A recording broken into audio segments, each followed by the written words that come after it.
அனைவருக்கும் வணக்கம் நண்பர்களே. நம்ம இந்த காணொளியில என்ன பார்க்க போறோம் அப்படின்னா, இந்திய அரசியலமைப்பு லக்ஷ்மிகாந்த். ஓகேங்களா? அதாவது அரசியலமைப்பின் பைபிள் என்று அழைக்கப்படுறது. நம்ம சொல்லலாம் சும்மா நம்மள டிஎன்பிஎஸ்சி ஆஸ்பிரண்ட்ஸா இருக்கட்டும், யுபிஎஸ்சி கேண்டிடேட் எல்லாருமே என்ன சொல்லுவாங்க அப்படின்னா, முக்கியமான விஷயம் லக்ஷ்மிகாந்த் புத்தகத்த தான் சொல்லுவாங்க. அது வந்து தமிழ்ல நம்ம டிரான்ஸ்லேட் பண்ணி அப்படியே நம்ம நடத்திக்கிட்டு இருக்கோம். இது நம்ம லக்ஷ்மிகாந்த் தமிழ்ல வந்து பார்த்தீங்கன்னா, அரசியலமைப்பு 3வது கிளாஸ். ஆல்ரெடி 2 கிளாஸ் நம்ம அப்லோட் பண்ணியிருக்கோம். அதற்கான டிஸ்கிரிப்ஷன் வந்து நான் லிங்க்கில் கொடுத்துருக்கேன். இல்லாட்டி நம்ம சேனலில் வந்து பிளேலிஸ்ட்டில் இருக்குது. பார்க்காத புதிய நண்பர்கள் போய் பார்த்துக்கோங்க. நம்ம சேனலை சப்ஸ்கிரைப் பண்ணிக்கோங்க, லைக் பண்ணிக்கோங்க, டெலகிராமில் ஜாயின் பண்ணிக்கோங்க. எக்ஸாம் பாயிண்ட் ஆஃப் வியூ எல்லா பிடிஎஃப்மே அதில் இருக்குது. ஓகேங்களா? மேலும் வந்து பார்த்தோம்னா, தற்கால தமிழ்நாட்டு வரலாறு வெங்கடேஷன் எழுதிய புத்தகம் அதுவும் நம்ம நடத்திக்கிட்டு இருக்கோம். அதுவும் கிளாஸ் போய்கிட்டு இருக்குது. அந்த வீடியோவும் நம்ம கொடுத்துருக்கோம். அதையும் போய் பாருங்கள், பிளேலிஸ்ட்டில் இருக்குது. தேவிரா தமிழ் இலக்கிய களஞ்சியம், ஓகேங்களா? அந்த கிளாஸும் போய்கிட்டு இருக்குது. அதையும் நீங்கள் பாருங்கள். கண்டிப்பாக அதுக்கான பிடிஎஃப்லாம் நம்ம டெலகிராமில் இருக்குது. டெலகிராம்லையும் ஜாயின் பண்ணிக்கோங்க. புதிய நண்பர்கள் லைக் பண்ணிக்கோங்க. லைக் பண்ணிவிட்டு ஹைப்புன்னு ஒரு ஆப்ஷன் வரும், அதையும் கிளிக் பண்ணிக்கோங்க. சப்ஸ்கிரைப் பண்ணிக்கோங்க. பெல் சிம்பிளை கிளிக் பண்ணிக்கோங்க. அப்போ தான் நம்ம போடுற வீடியோ வரும். ஓகேங்களா? சரி, நம்ம போன கிளாஸோட தொடர்ச்சி தான் பார்க்க போகிறோம். சுதந்திர இந்தியா, இந்திய அரசியலமைப்பு நிர்ணய சபை உருவாக்கப்பட்டது. நமக்கு தெரியும், இந்திய அரசியல் நிர்ணய சபை எப்பொழுது உருவாக்கப்பட்டது என்றால், கேபினட் தூதுக்குழுவோட பரிந்துரை அடிப்படையில் தான் உருவாக்கியிருப்பாங்க. கேபினட் தூதுக்குழு 1946 வந்திருப்பாங்க. கேபினட் தூதுக்குழு 1946 மார்ச் 24 வந்திருப்பாங்க. கேபினட் தூதுக்குழு யார் இருப்பான்னு நமக்கு தெரியும். அலெக்சாண்டர் ஸ்டாபோர்டு கிரிப்ஸ், ஓகேங்களா? Pethick Lawrence. இதில் தலைவர் யார் இருப்பா அப்படின்னா, சார் பெத்திக் லாரன்ஸ் தான் தலைவராக இருப்பாப்புல. ஏவி அலெக்சாண்டரும் கிரிப்ஸும் வந்து உறுப்பினர்களாக இருப்பாங்க. இந்த கேபினட் தூதுக்குழு தனது திட்டத்தை மே 16, 1946 வெளியிட்டது. ஓகேங்களா? 1946 மே 16 வெளியிட்டிருப்பாங்க. அமைச்சரவை தூதுக்குழுவின் பரிந்துரையின்படி அரசியல் நிர்ணய சபை உருவாக்கியிருப்பாங்க. இதுதான் அரசியல் நிர்ணய சபை உருவாக்குனது. இது பக்கத்தில் எழுதணுமா நீங்கள் எழுதிக்கங்க. 1946 மார்ச் 24 அமைக்கப்பட்டது கேபினட் தூதுக்குழு.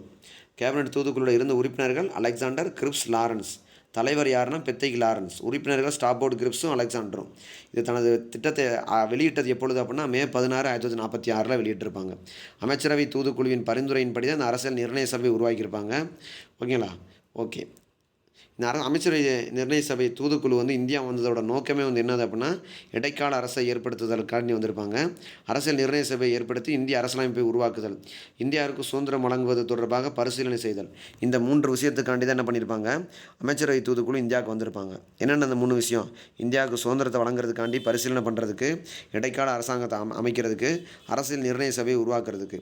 இந்த அரசியல் நிர்ணய சபையை தான் வந்து உருவாக்கி என்ன பண்ணியிருப்பாங்க, இந்த இடைக்கால அரசாங்கத்தை உருவாக்கியிருப்பாங்க. அப்போ அந்த இடைக்கால அரசாங்கத்தில் யார் இருக்கா அப்படின்னு சொல்லி பார்த்தோம்னா, ஜவஹர்லால் நேரு இருக்காப்புல. அவர் தான் வந்து பார்த்தோம்னா இந்த போர்ட்ஃபோலியோ சிஸ்டம் சொல்லி 1861 கொண்டு வந்திருப்பாங்க. அதன் அடிப்படையில் ஜவஹர்லால் நேரு தான் வந்து என்ன பண்ணியிருக்காங்க, வெளியுறவு காமன்வெல்த் உறவோட தலைவராக இருக்காப்புல. சபையின் துணைத் தலைவராக இருக்காப்புல ஜவஹர்லால் நேரு. சர்தார் வல்லபாய் பட்டேல் முகப்பு மற்றும் தகவல் ஒளிபரப்பு அந்த விஷயத்துக்கு யார் இருக்கா, தலைவராக இருக்கார் அப்படின்னு சொல்லி, உறுப்பினராக யார் இருந்திருக்காங்க அப்படின்னு சொல்லி பார்த்தோம்னா, சர்தார் வல்லபாய் பட்டேல். டாக்டர் ராஜேந்திர பிரசாத் வந்து உணவு மற்றும் விவசாயம். இடைக்கால அமைச்சரவையில் வந்து பார்த்தோன்னா, சுதந்திரத்துக்கு முன்னாடி வந்து இடைக்கால அமைச்சரவையில் இருந்த உறுப்பினர்களாக இருந்திருக்காங்க. இவங்கெல்லாம் வந்து முகப்பு மற்றும் தகவல் ஒளிபரப்பில் வந்து யார், சர்தார் வல்லபாய் பட்டேல். டாக்டர் ராஜேந்திர பிரசாத் வந்து உணவு மற்றும் விவசாயம், அவரோட அந்த அமைச்சரவை வந்து அவரோட கண்ட்ரோலில் இருந்திருக்கு. டாக்டர் ஜான் மாத்தாய் அவரோட கண்ட்ரோலில் வந்து பார்த்தோன்னா தொழில்கள் மற்றும் பொருட்கள் யாரோட கண்ட்ரோலில் இருந்திருக்கு, ஜான் மாத்தாய் அவரோட கண்ட்ரோலில் இருந்திருக்கு. தொழிலாளர் துறை வந்து யாரோட கண்ட்ரோலில் இருந்திருக்கு அப்படின்னா, ஜெகஜீவன் ராம் அவரோட கண்ட்ரோலில் இருந்திருக்கு. தொழிலாளர் துறை ஜெகஜீவன் ராம் அவரோட கண்ட்ரோலில் இருந்திருக்கு. சர்தார் பல்தேவ் சிங் அவரோட கண்ட்ரோலில் என்ன இருந்திருக்கு அப்படின்னு சொல்லி பார்த்தோம்னா, சட்டத்துறை, பாதுகாப்புத்துறை. சர்தார் பல்தேவ் சிங் அவரோட கண்ட்ரோலில் வந்து என்ன இருக்குன்னா, பாதுகாப்புத்துறை. இது எழுதாமல் இருக்குது. சர்தார் பல்தேவ் சிங் கண்ட்ரோலில் வந்து பாதுகாப்புத்துறை. பாபாவோட சிஹெச் பாபா அவரோட கண்ட்ரோலில் இருந்திருக்கு அப்படின்னா சுரங்கம் மற்றும் மின்சாரம். அந்த சுரங்கம் மற்றும் வேலைகள் சக்தின்னு கொடுத்துருக்காங்க. சுரங்கம் மற்றும் மின்சாரம். லியாகத் அலிகான் தலைமையில் வந்து நிதி அமைச்சகம் வந்து யாரோட கண்ட்ரோலில் இருந்திருக்கு, லியாகத் அலிகான். அப்துல் நிஸ்கர் அவரோட கண்ட்ரோலில் வந்து அஞ்சல் மற்றும் வான் போக்குவரத்து. ஓகேங்களா? ஆசாப் அலி வந்து ரயில்வே மற்றும் போக்குவரத்து. வான் போக்குவரத்துனா அப்துல் ரப் நிஸ்கார். ஓகேங்களா. ஆசாபள்ளி வந்து ரயில்வே மற்றும் போக்குவரத்து. இது எடுக்கைகள்னு போட்டிருக்காங்க. அது வந்து டிரான்ஸ்லேஷன் தப்பாக இருந்திருக்கலாம். ஸ்ரீ ராஜகோபாலாச்சாரியார் கண்ட்ரோலில் வந்து என்ன இருந்திருக்கு அப்படின்னு சொல்லி பார்த்தோம்னா கல்வி மற்றும் கலாச்சாரம். கல்வி மற்றும் கலாச்சாரம் ராஜகோபாலாச்சாரி அவரோட கண்ட்ரோலில் இருந்திருக்கு. அதுக்கப்புறம் வந்து வர்த்தகம் வந்து யாரோட கண்ட்ரோலில் இருந்திருக்கு அப்படின்னு சொல்லி பார்த்தோம்னா வர்த்தகத்தை பொறுத்த வரைக்கும் சுசீந்தர் அப்படின்ற அவர் பேரை சொல்லியிருக்காங்க. ஓகேங்களா. வர்த்தகம் வந்து சுசீந்திரர் அப்படின்ற அவர் பேரில் இருந்திருக்கு. சட்டம் வந்து பார்த்தோம்னா ஜோகிந்தர்நாத் மண்டல். சட்டம் வந்து ஜோகிந்தர்நாத் மண்டல் அவரோட கண்ட்ரோல். ஜோகிந்தர்நாத் மண்டல் வந்து சட்டத்துறை இருந்திருக்கு. சந்திரிகர் அவரோட தலைமையில் வந்து வணிகத்துறை இருந்திருக்கு. அதான் வர்த்தகம்னா வணிகம்னு ஒன்று தான். கஸ்னாபார் அலிகான் அவரோட கண்ட்ரோலில் வந்து உடல்நலம் இருந்திருக்கு. கிட்டத்தட்ட வந்து பார்த்தோம்னா இதுவே வந்து பார்த்தோம்னா ஒரு 16 துறைகள் இருந்திருக்கு. நம்பர் போடாமல் 15 துறைகள் இது பண்ணியிருக்காங்க. 14 துறைகள் மொத்தம். அப்போ வந்து இடைக்கால அமைச்சரவையில் இருந்த மொத்த எத்தனை உறுப்பினர்கள் அமைச்சரவை வச்சு இது பண்ணியிருக்காங்க அப்படின்னா 14. ஓகேங்களா. இடைக்கால அரசாங்கத்தின் உறுப்பினர்களாக இருந்தனர். வைஸ்ராய் நிர்வாக சபை வைஸ்ராய் தொடர்ந்து இருந்தார். அந்த இடைக்கால அரசாங்கத்தில் வந்து உறுப்பினர்கள் எப்படி இருந்திருக்காங்க அப்படின்னா உறுப்பினர்களாக இருந்திருக்காங்க. 10 லட்சம் பேர்த்துக்கு ஒரு ஆள் அப்படின்ற மாதிரி தேர்ந்தெடுத்திருப்பாங்க. அதனால் என்ன பண்ணியிருப்பாங்க, இடைக்கால அரசாங்கத்தின் உறுப்பினர்களாகவே இருந்திருக்காங்க. வைஸ்ராயின் நிர்வாக சபை வைஸ்ராய் தொடர்ந்து இருந்தார். சபையின் தலைவர் ஆனால் ஜவஹர்லால் நேரு நியமிக்கப்பட்டார். சபையின் தலைவர் யார் இருந்திருக்கா, ஜவஹர்லால் நேரு நியமிக்கப்பட்டிருந்திருக்காப்புல. சுதந்திர இந்தியாவின் முதல் அமைச்சரவை. சுதந்திர இந்தியாவின் முதல் அமைச்சரவை பொறுத்த வரைக்கும் ஜவஹர்லால் நேரு வந்து பார்த்தோம்னா சுதந்திர இந்தியாவின் அறிவியல் ஆராய்ச்சி அவரோட கண்ட்ரோலில் இருந்திருக்கு. வெளியுறவுத்துறை, காமன்வெல்த் உறவுகள், அறிவியல் ஆராய்ச்சி இது ஜவஹர்லால் நேரு. அறிவியல் துறை, வெளியுறவு விவகாரம், காமன்வெல்த் உறவுகள் இதெல்லாம் வந்து அப்படியே வந்து ஜவஹர்லால் நேரு. சர்தார் வல்லபாய் கண்ட்ரோலில் வந்து பார்த்தோம்னா புதிய மாநிலங்கள், அதாவது வீடு, தகவல் ஒலிபரப்பு, மாநிலங்கள் இதெல்லாம் வந்து மாநிலங்களில் இருக்க எல்லா விஷயமே வீடு, தகவல் ஒலிபரப்புலாம். டாக்டர் ராஜேந்திர பிரசாத்தோட கண்ட்ரோலில் உணவு மற்றும் விவசாயம் அப்படியே வந்திருக்கு. தொழிலாளர் துறை வந்து ஜெகஜீவன் ராம் அதுவும் அப்படியே வந்திருக்கு. ஓகேங்களா. சர்தார் பல்தேவ் சிங் அவரோட கண்ட்ரோலில் பாதுகாப்புத்துறை. நிதித்துறை வந்து ஆர்கே சண்முகம் செட்டியார். ஓகேங்களா. நிதித்துறை வந்து சண்முகம் செட்டியார். அம்பேத்கர் வந்து சட்டத்துறை. ஓகேங்களா. அதுக்கப்புறம் வந்து பார்த்தோம்னா டாக்டர் பி ஆர் அம்பேத்கர் சட்டத்துறை. ஜெகஜீவன் ராம் தொழிலாளர் துறை. சர்தார் பல்தேவ் சிங் பாதுகாப்பு முன்னாடி அவர் கண்ட்ரோலில் இருந்துச்சு. இப்போ வந்து பார்த்தோம்னா பாதுகாப்புத்துறை வந்து ராஜ்குமாரி அப்படின்றவங்க கண்ட்ரோலில் இருந்திருக்கு. ஓகேங்களா. பாதுகாப்புத்துறை வந்து யாரோட கண்ட்ரோலில் இருந்திருக்கு அப்படின்னு பார்த்தோம்னா பாதுகாப்புத்துறை வந்து சர்தார் பல்தேவ் சிங் அவரோட கண்ட்ரோலில் தான் இருந்திருக்கு. ராஜ்குமார் கிடையாது, சர்தார் பல்தேவ் சிங் தான் அவரோட கண்ட்ரோலில் தான் கொடுத்துருக்காங்க பாதுகாப்புத்துறையை பொறுத்த வரைக்கும். அமிர்தவ் கௌர் வந்து ஆரோக்கியம். சிஹெச் பாபா கையில் வந்து வர்த்தகத்தை கொடுத்துட்டாங்க. வணிகத்துறை வந்து யார் கண்ட்ரோல் கொடுத்துறாங்க, வர்த்தகத்தை வந்து பாபா கையில் கொடுத்துட்டாங்க. போன தடவை அணு ஆராய்ச்சி இடைக்கால அமைச்சரவையில்.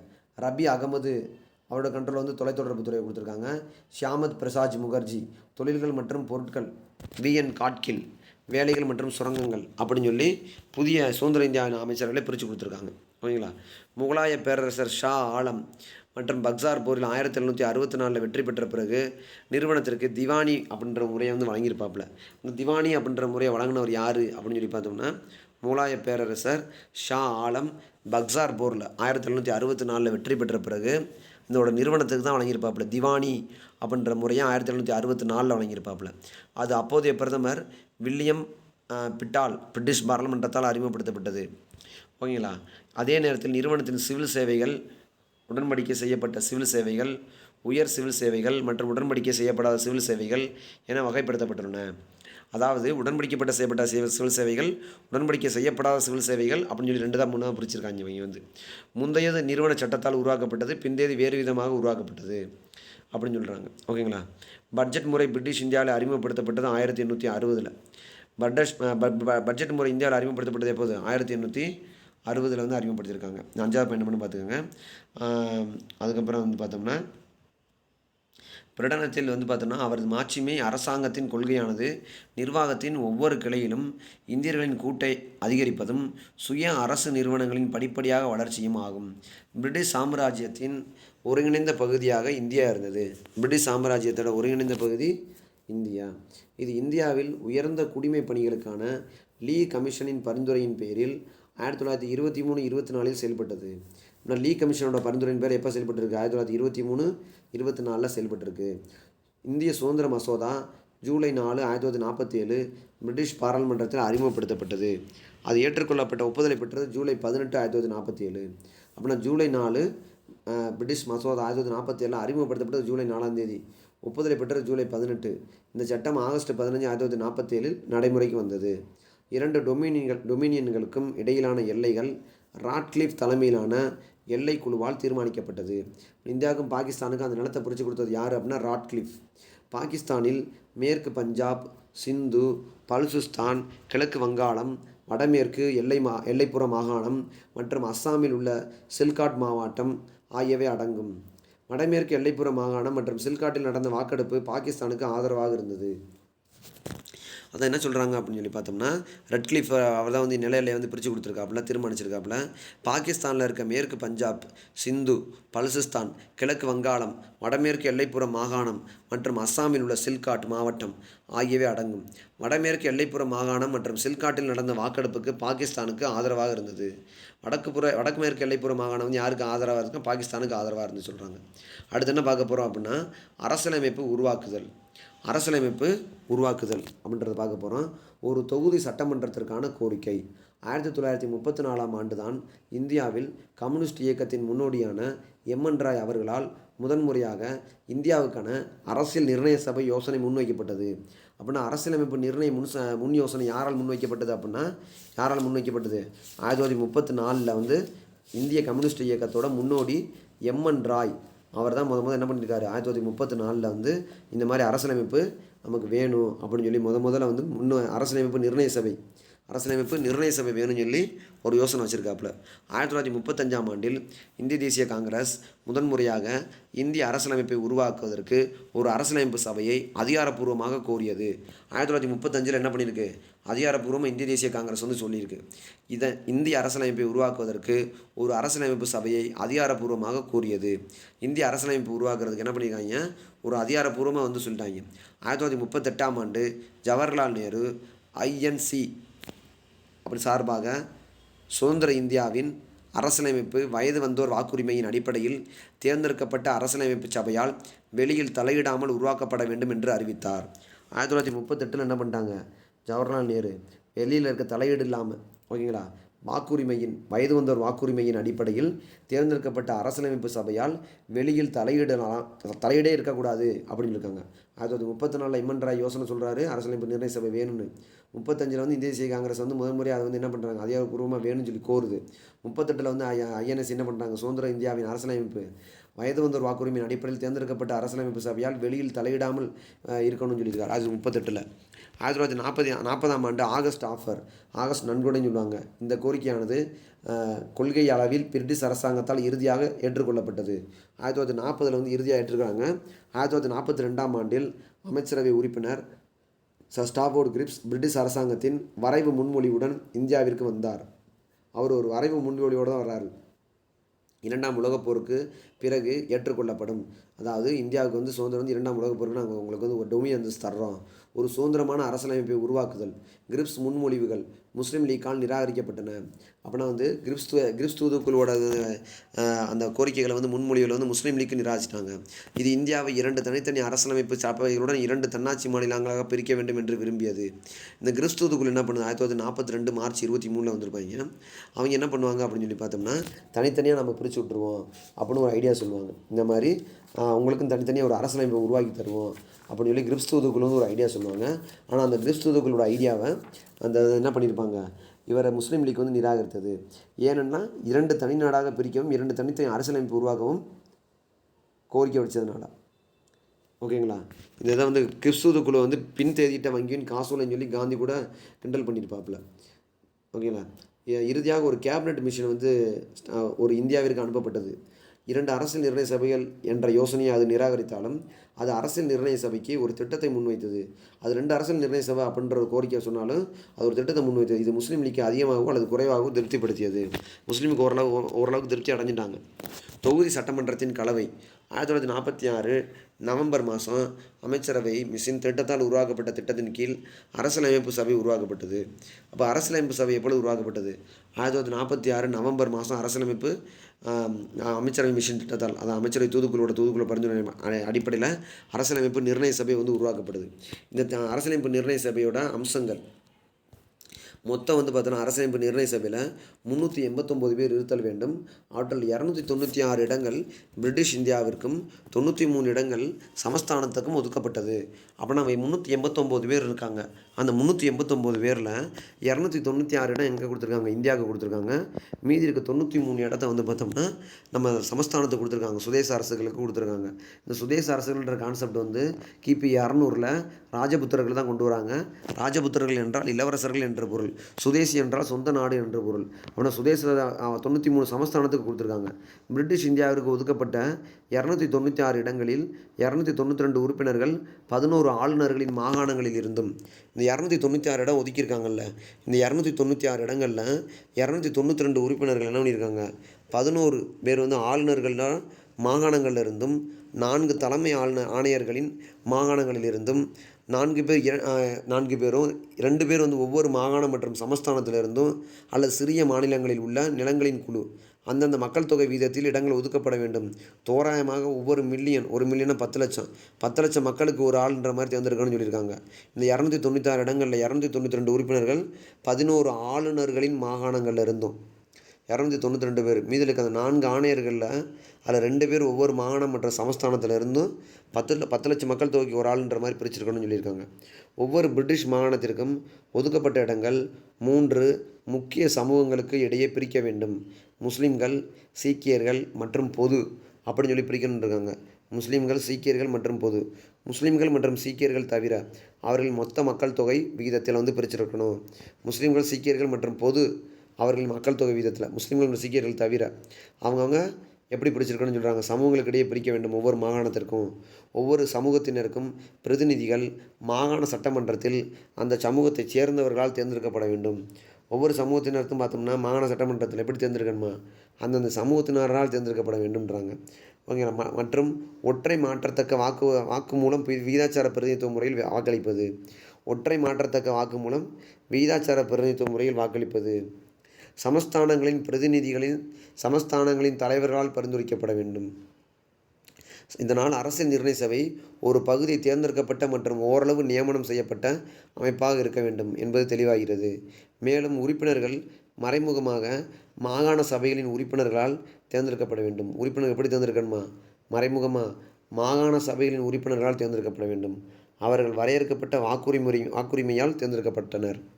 அரசியல் நிர்ணய சபைக்கான தேர்தல்கள் ஓகேங்களா பிரிட்டிஷ் மாகாணங்களுக்கு ஜூலை, ஆகஸ்ட் 1946 நடைபெற்றது.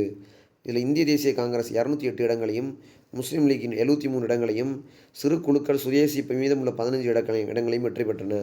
இருப்பினும் சமஸ்தானுக்கு 93 இடங்கள் அரசியலமைப்பு சபையில் இருந்து விலகி இருக்க முடிவு செய்ததால் நிரப்பப்படவில்லை. ஆனால் சுதேச அரசு 93 என்ன பண்ணிட்டாங்க? அவங்க வந்து பார்ட்டிசிபேட்டே பண்ணவே இல்லை மொத்தம். ஓகே, சுதேச அரசில் பார்ட்டிசிபேட் பண்ணல. மீதி இருக்கிற இடத்துல வந்து பார்த்தோம்னா 1946 208 இடங்களில் வந்து காங்கிரஸ் ஜெயிக்குது. முஸ்லீம் லீக் வந்து 273 இடங்களை ஜெயிக்குது. மீதி 15 இடங்களில் சிறு குழுக்கள் மற்றும் மற்ற சுயேட்சை வேட்பாளர்கள் ஜெயிக்கிறாங்க. அரசியல் நிர்ணய சபையானது வயது வந்தோருக்கான வாக்குரிமையின் அடிப்படையில் இந்திய மக்களால் நேரடியாக தேர்ந்தெடுக்கப்படவில்லை என்றாலும் இந்திய சமூகத்தில் அனைத்து பிரிவினரின் பிரதிநிதிகளையும் உள்ளடக்கியது. அரசியல் நிர்ணய சபையை பொறுத்த வரைக்கும் வயது வந்தோருக்கான வாக்குரிமையின் அடிப்படையில் இந்திய மக்களால் நேரடியாக தேர்ந்தெடுக்கப்படவில்லை என்றாலும் இந்திய சமூகத்தின் அனைத்து பிரிவினரின் பிரதிநிதிகளையும் உள்ளடக்கியது. இந்துக்கள், முஸ்லிம்கள், சீக்கியர்கள், பார்சிகள், ஆங்கிலோ இந்தியர்கள், இந்திய கிறிஸ்தவர்கள், எஸ்சி, எஸ்டி இந்த அனைத்து பிரிவினரின் பெண்கள் உட்பட மகாத்மா காந்தியை தவிர அந்த காலத்தில் இந்தியாவின் அனைத்து முக்கிய பிரமுகர்களும் பேரவையில் இடம்பெற்றிருந்தனர். அப்படின்னு அரசியல் நிர்ணய சபையில் மகாத்மா காந்தி இடம்பெறவில்லை. அரசியல் நிர்ணய சபையில் முகமது அலி ஜின்னா இடம்பெறவில்லை. மற்றபடி வயது வந்தோர் வாக்குரிமையின் அடிப்படையில் இந்திய மக்களால் நேரடியாக தேர்ந்தெடுக்கப்படவில்லை. அரசியல் நிர்ணய சபையில் வந்து இடைக்கால அரசாங்கத்தில் ஓகேங்களா இந்திய சமூகத்தின் அனைத்து பிரிவினரின் பிரதிநிதிகளையும் உள்ளடக்கி இருந்துச்சு. ஆனால் முஸ்லீம்கள், சீக்கியர்கள் எல்லாமே இருந்தாங்க. காந்தியும் முகமது அலி ஜின்னா மட்டும் இல்லை. தொகுதி சட்டமன்றத்தின் வேலை. அரசியல் நிர்ணய சபை தனது முதல் கூட்டத்தை டிசம்பர் 9, 1946 அன்று நடத்தியது. முஸ்லீம் லீக்கை கூட்டத்தை புறக்கணித்து பாகிஸ்தான் தனிநாடு கோரிக்கையை வலியுறுத்தியது. அரசியல் நிர்ணய சபை என்ன பண்ணுது, தனது முதல் கூட்டத்தை டிசம்பர் 9, 1946 அன்னைக்கு நடத்துது. முஸ்லீம் லீக் இந்த கூட்டத்தை வந்து புறக்கணிக்குது. பாகிஸ்தான் தனிநாடு கோரிக்கையை வலியுறுத்துது. கூட்டத்தில் 211 உறுப்பினர்கள் மட்டுமே கலந்து கொண்டனர். பிரெஞ்சு நடைமுறையை பின்பற்றி பேரவையின் தற்காலிக தலைவராக மூத்த உறுப்பினரான டாக்டர் சச்சிதானந்த சின்ஹா தேர்ந்தெடுக்கப்பட்டார். அப்படின்னா அரசியல் நிர்ணய சபை 1946 டிசம்பர் 9 கூடுது. அதோட முதல் தலைவர் வந்து பிரெஞ்சில் இருக்க அதே மாதிரி ஃபாலோ பண்ணி தற்காலிக தலைவராக சச்சிதானந்த சின்ஹாவை தேர்ந்தெடுக்கப்படுகிறார். ஓகேவா. தனிநாடு கோரிக்கை வந்து முஸ்லீம் லீக் வச்சதுனால முஸ்லீம் லீக் வந்து பார்த்தோம்னா அரசியல் நிர்ணய சபை வச்ச அந்த அரசியல் முதல் கூட்டத்தை வந்து புறக்கணிச்சிருச்சு. பின்னர் பேரவைத் தலைவராக ராஜேந்திர பிரசாத் தேர்ந்தெடுக்கப்பட்டார். இதேபோல் ஹச்சி முகர்ஜி, வி.டி. கிருஷ்ணமாச்சாரி இருவரும் பேரவையின் துணைத் தலைவராக தேர்ந்தெடுக்கப்பட்டனர். அப்படின்னா ஹச்சி முகர்ஜி தான் துணைத் தலைவர், வி.டி. கிருஷ்ணமாச்சாரியும் துணைத் தலைவர். வேறு வார்த்தைகளில் கூறுவதானால் சட்டமன்றத்தில் 2 துணைத் தலைவர்கள் இருந்தனர். அப்படின்னா தலைவர் வந்து யார் அப்படின்னு சொல்லி பார்த்தோம்னா தற்காலிக தலைவராக ஃபஸ்ட்டு வந்து சச்சிதானந்த சின்ஹா இருந்திருக்காரு. அதுக்கப்புறம் ராஜேந்திர பிரசாத் பர்மனெண்ட்டாக தேர்ந்தெடுக்கப்பட்டிருக்காரு. அதுக்கப்புறம் துணைத் தலைவராக வந்து பார்த்தோம்னா ஹச்சி முகர்ஜியும் வி.டி. கிருஷ்ணமாச்சாரியும் தேர்ந்தெடுக்கப்பட்டிருக்காங்க. குறிக்கோள் தீர்மானம். நேருவோட குறிக்கோள் தீர்மானத்தை பொறுத்த வரைக்கும் டிசம்பர் 13, 1946 அன்று ஜவஹர்லால் நேரு அவர்கள் சட்டமன்றத்தில் வரலாற்று சிறப்புமிக்க இலக்குகள் தீர்மானத்தை முன்வைத்தார்.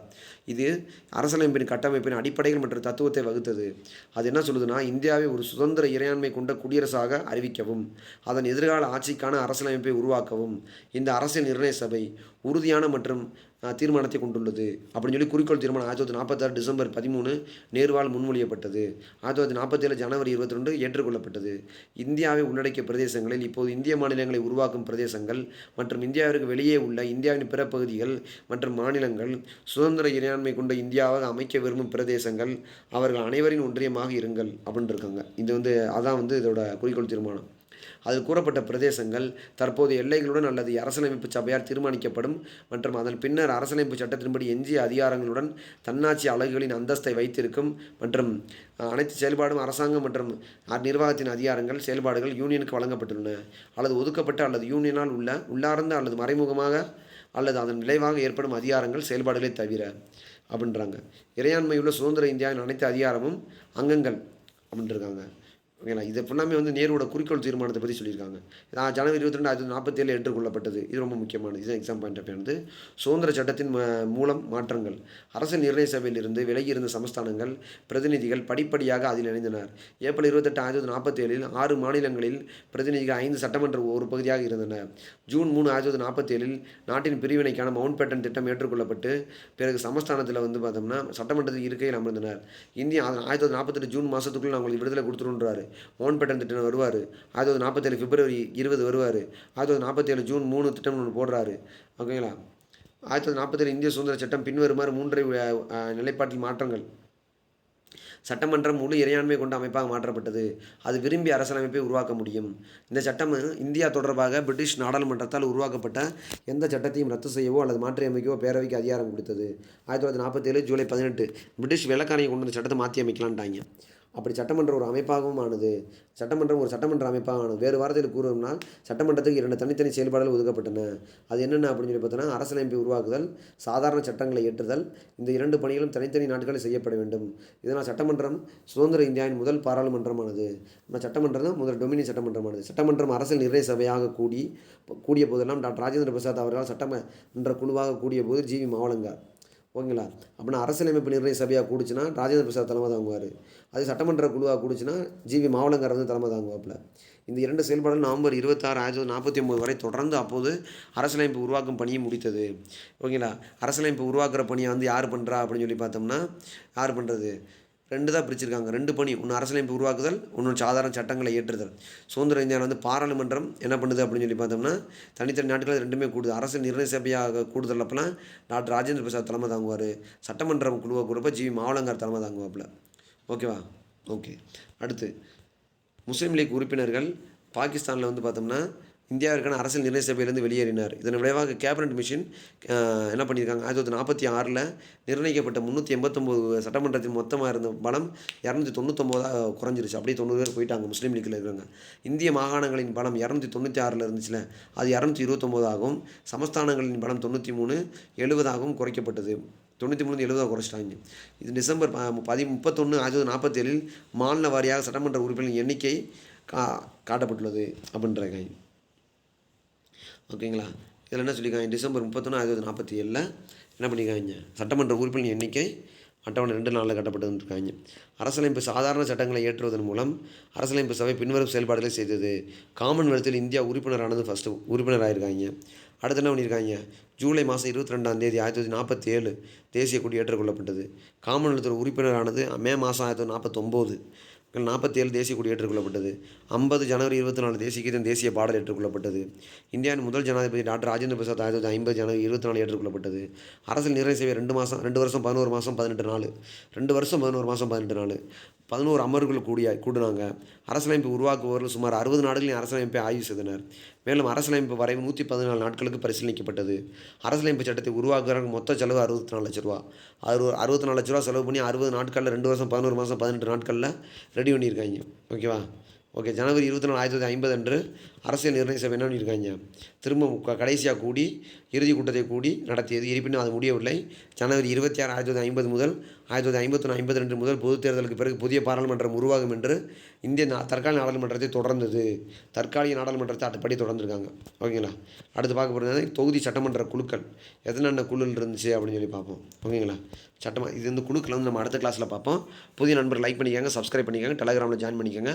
உங்களுக்கு எக்ஸாம் பாயிண்ட் ஆஃப் வியூ அனைத்து PDF அதில் இருக்குது. ஓகேங்களா? நன்றி நண்பர்களை, அடுத்த வீடியோ சந்திப்போம். நன்றி.